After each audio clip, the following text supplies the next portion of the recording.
ചെയ്യുന്നത് ജിഹാദി കൂട്ടിക്കൊടുപ്പാണ് ഇവിടെ നടത്തിക്കൊണ്ടിരിക്കുന്നത്. അത് കൂട്ടിക്കൊടുപ്പ് തന്നെയാണ്. അത് കൂട്ടിക്കൊടുപ്പ് തന്നെയാണ്. അതും കൂട്ടിക്കൊടുപ്പാണ്. രാഹുൽ ഈശ്വർ ചെയ്തുകൊണ്ടിരിക്കുന്നതും കൂട്ടിക്കൊടുപ്പാണ്. രണ്ടും കൂട്ടിക്കൊടുപ്പാണ്. രണ്ടും കൂട്ടിക്കൊടുപ്പാണ്. ഓക്കെ, രണ്ടും കൂട്ടിക്കൊടുപ്പാണ്.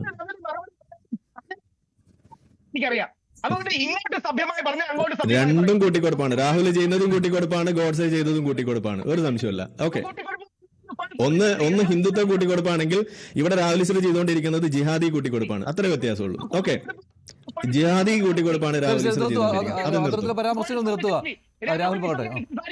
ഇനി മഞ്ജുഷ് തിരിച്ചുള്ള മറുപടി. ആരിഫ് ഇങ്ങോട്ട് ആക്രമണം സംസാരിച്ചാൽ ഇരട്ടി ആക്രമണം സംസാരിക്കാൻ എനിക്കറിയാം. പക്ഷെ ആരിഫ് പറഞ്ഞാൽ ഒരു പോയിന്റ് ഉണ്ട്. ആരിഫ് പറഞ്ഞാലേ പോയിന്റ് ആരിഫിന്റെ ലിബറൽ പൊസിഷനാണ്. കൺസർവേറ്റീവ് പൊസിഷൻ മറ്റൊന്നുണ്ട്. ആ കൺസർവേറ്റീവ് പൊസിഷൻ എന്ന് പറഞ്ഞാൽ എന്താ? ഞങ്ങൾ ഹിന്ദുക്കൾക്ക് മതവികാരമില്ലേ? ഹിന്ദുക്കൾക്ക് ഈശ്വര വിശ്വാസമില്ലേ? നാളെ അയ്യപ്പനെയോ ഉണ്ടെന്നും അത് പൊട്ടാനുള്ള അവകാശം ഉണ്ടെന്നാണ് ഞാൻ പറയുന്നത്. കുരു ഉണ്ടെന്നും ആ കുരു പൊട്ടി ഒലിച്ച് പഴുക്കാനുള്ള അവകാശം ഉണ്ടെന്നാണ് ഞാൻ പറഞ്ഞത്. രാഹുലെ, ഇത് സെൻസിറ്റിവിറ്റിയാണ്. അത് മുസ്ലിങ്ങൾക്ക് മാത്രമല്ല എന്നാ ഞാൻ പറഞ്ഞത്. കുരു ഉണ്ടെങ്കിൽ അത് പൊട്ടാനുള്ള അവകാശം, അത് പഴുക്കാനുള്ള അവകാശം, അതിൽ പുഴു വരിക്കാനുള്ള അവകാശവും അത് മുസ്ലിമിന് മാത്രമല്ല, അത് ഹിന്ദുവിന് ഉണ്ടെന്നാണ് ഞാൻ പറഞ്ഞത്. രാഹുൽ ഈശ്വറിന്റെ കപട മുഖം ഇവിടെ പൊളിഞ്ഞു വീണിരിക്കുകയാണ്. ഈ ജിഹാദി കൂട്ടിക്കൊടുപ്പിനെങ്കിലും നിർത്തൂ.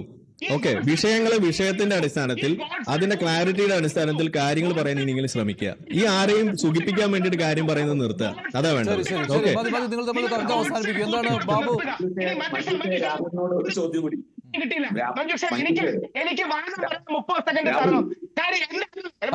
ബാബുവിന്റെ ഒരു ചോദ്യം കൂടി ഉണ്ട്. അങ്ങനെ 1 മിനിറ്റ് എടുത്തോളൂ താങ്കൾ. ബാബു എന്താണ്?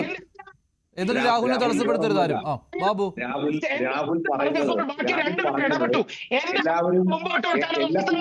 രാഹുൽ ബാബുവിന്റെ ചോദ്യം കൂടിയുണ്ട്. ബാബുവിന് ഒരു സംശയം കൂടിയുണ്ട്. അതുകൂടി കഴിഞ്ഞിട്ട് രാഹുലിന് പറയാം. സമയമുണ്ട്. ഒരു മതവിശ്വാസത്തെയും ആരും പാടില്ല. അങ്ങനെ ധ്വംസിക്കുന്ന ആളുകളെ ഇതേ കാര്യം തന്നെ ഇവിടെ എന്തുകൊണ്ടാണ് രാഹുൽ ആപ്ലിക്കബിൾ ആകാത്തത്? ശരി ബാബു, രാഹുൽ പറഞ്ഞോളൂ. ഇവിടെ എന്തുകൊണ്ടാണ് മുസ്ലിം ഭാഗത്തുനിന്ന് ഇത്തരത്തിലുള്ള ആക്രമണം ഉണ്ടായപ്പോൾ രാഹുൽ അവരെ ന്യായീകരിക്കുന്നുണ്ടായത്? ശരി രാഹുൽ പറഞ്ഞോളൂ. ഇന്ത്യയുടെ കൊടി കത്തിച്ചാൽ നമ്മൾ അയാളെ ശിക്ഷിക്കുന്ന എന്തുകൊണ്ടാണ്? നമ്മൾ കുരുപൊട്ടുന്നോണ്ടാണോ? അല്ല, ഇന്ത്യയോടുള്ള സ്നേഹം കൊണ്ടാണ്. ഭരണഘടനയെ ഒരാൾ കത്തിച്ചാൽ അതിനെ നമ്മൾ എതിർക്കുന്നത് എന്തുകൊണ്ടാണ്? ഭരണഘടനയോടുള്ള ഇഷ്ടം കൊണ്ടാണ്. ശ്രീ ആരിഫ് കള്ളം പറയാണ് ഗീത കത്തിച്ചു. മനുസ്മൃതി ഒരു ഹിന്ദുവിനും സേക്രഡ് ഗ്രന്ഥമല്ല.